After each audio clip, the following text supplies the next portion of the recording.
The only one. All right, are we ready for your next comic? Yeah! She is another playground newbie, so give her everything you got. Her red flag. Guys, I talked about this. I said, oh, wait. I'm not fucking around here. Her red flag is that her favorite dating app is, you guessed it, LinkedIn. Give it up for Jeanette Orlando.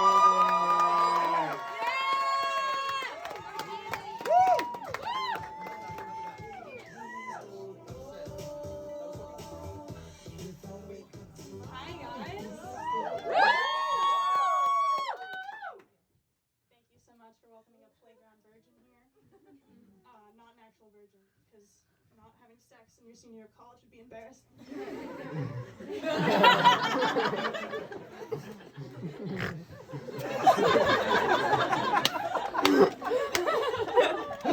I'm on Tinder.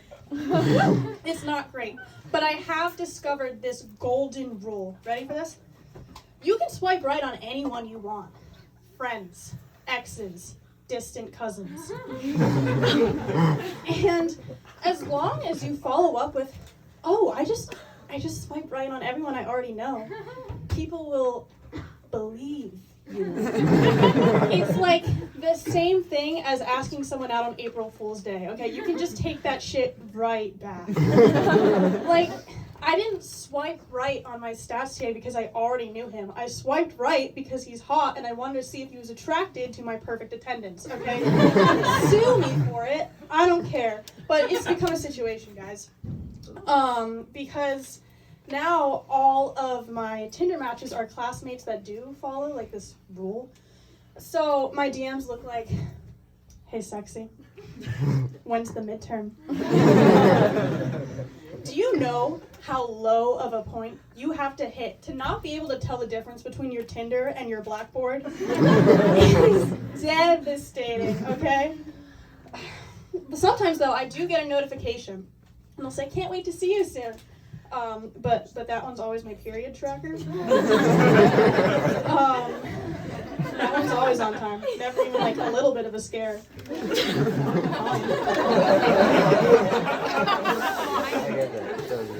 So I never had any pets growing up.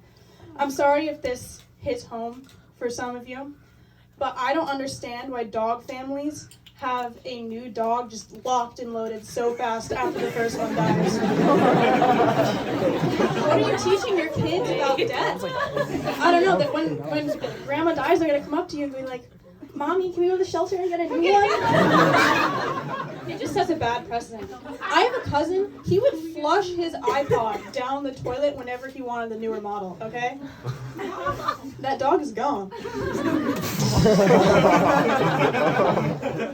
I don't miss that dog, though, because he's unneutered. And that should be illegal, okay? You're saying it was such a problem as a kid if I wanted to play doctor with my friends, but I could walk into the kitchen and see an uncensored, dangling ball sack.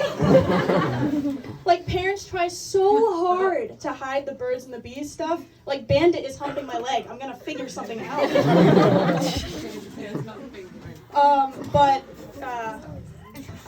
My house was a dog-free house because my dad is a hard ass with a lot of rules. But he's lived with women for decades now, so it really makes a guy lose his edge.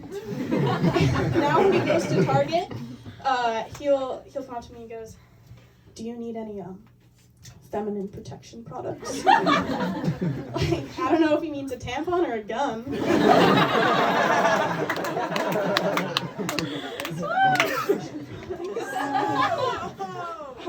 Another thing about my dad, he loves action movies, okay? And they all have the exact same plot.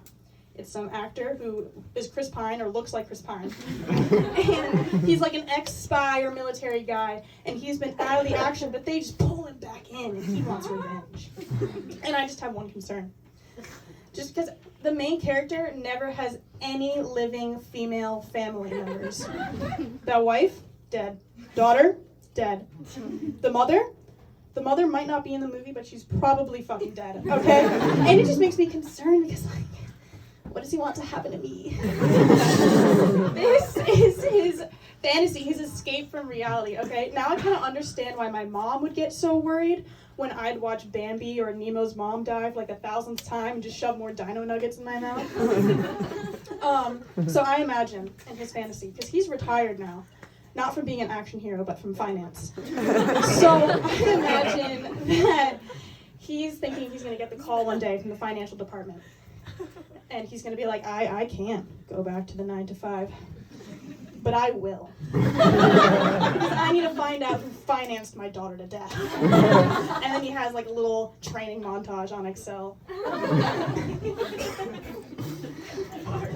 My parents had it so good with me. You have no idea. I was such an obedient child. Do you know how good you have to be to go to church every Sunday and never drink the communion wine?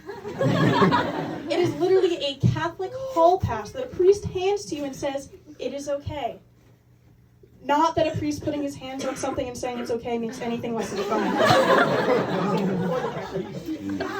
But I still don't do any drugs. Maybe some of you think I'm missing out, but the real victim here is the drug community. Because I have so many innovative ideas. Ready? Listen to this. What if people made fun shapes with their lines of cocaine? I think that has some potential. Like, you're telling me you are given not only a drug, but an artistic medium, and the best you can come up with is a straight line. Like, you could be overdosing on white powder renditions of the Mona Lisa, and this is how you choose to go. Like, it can even be like a language of love, right? You have like a nice swooping line, 2 people, they each start on either end, and they snort their way into the middle until their nostrils touch. Just Lady and the Tramps of Coke. Gotta be at least first base. Okay, that's all I have for you guys, but I'll leave you with what I told my date last night. I actually haven't done this before, so thank you for coming.